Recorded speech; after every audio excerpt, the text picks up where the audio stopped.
Hi, నేను మీ పవన్ వాయువేగుల. మనిషి అన్నీ మర్చిపోతున్నాడు. పద్ధతి, క్రమశిక్షణ లాంటివి తనను తాను మర్చిపోతున్నాడు. సమర్థించుకోవడం మొదలెట్టాడు. తను ఏ తప్పు చేసినా కూడా అది కరెక్టే అని సమర్థించుకోవడం మొదలెట్టాడు. దీనివల్ల పక్క వాళ్ళకి, ఎదుటి వాళ్ళకి ఏ నష్టం లేకపోగా సెల్ఫ్ డిస్ట్రక్షన్ అంటారు దీన్ని. మనల్ని మనం చంపుకుంటున్నాం. మనము గ్రాటిట్యూడ్ చూపించడం మర్చిపోయాం, కృతజ్ఞత చూపించడం మర్చిపోయాం, చెట్టుని పుట్టని పూజించడం మర్చిపోయాం, చెట్టు కనిపిస్తే నరికేస్తున్నాం, రాంగ్ రూట్లలో వెళ్ళడం మొదలెట్టాం, ఎవరు చూడలేదు కదా అనుకుంటాం, ఈరోజు ఒక్కరోజుకి ఏమైపోతుందిలే అనుకుంటాం. సో మనం ఏం తప్పు చేసినా కూడా సమర్థించుకోవడం అనేది మొదలెట్టాం. ఇది ఎప్పటి నుంచో రాతియుగం నుంచి ఉన్నది.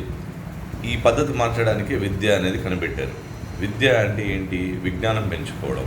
విజ్ఞానం పెంచుకోవడం వల్ల మనిషి ఏంటంటే సివిలైజ్డ్గా అవ్వాలి. కానీ మనం రోజు రోజుకి ఏమవుతున్నాం? కేవలం విద్య ధనార్జనకు మాత్రమే వాడుతున్నాం. డబ్బు సంపాదించడానికి, జాబ్ కోసం. ఫారిన్ వెళ్తాం ఎందుకు? డబ్బు కోసం. ఐఏఎస్ చేస్తాం ఎందుకు? డబ్బు కోసం. ఎంబీబీఎస్ చదువుతాం ఎందుకు? డబ్బు కోసం. డబ్బే కాదండి, మన జీవితం కూడా మనకు చాలా ముఖ్యం.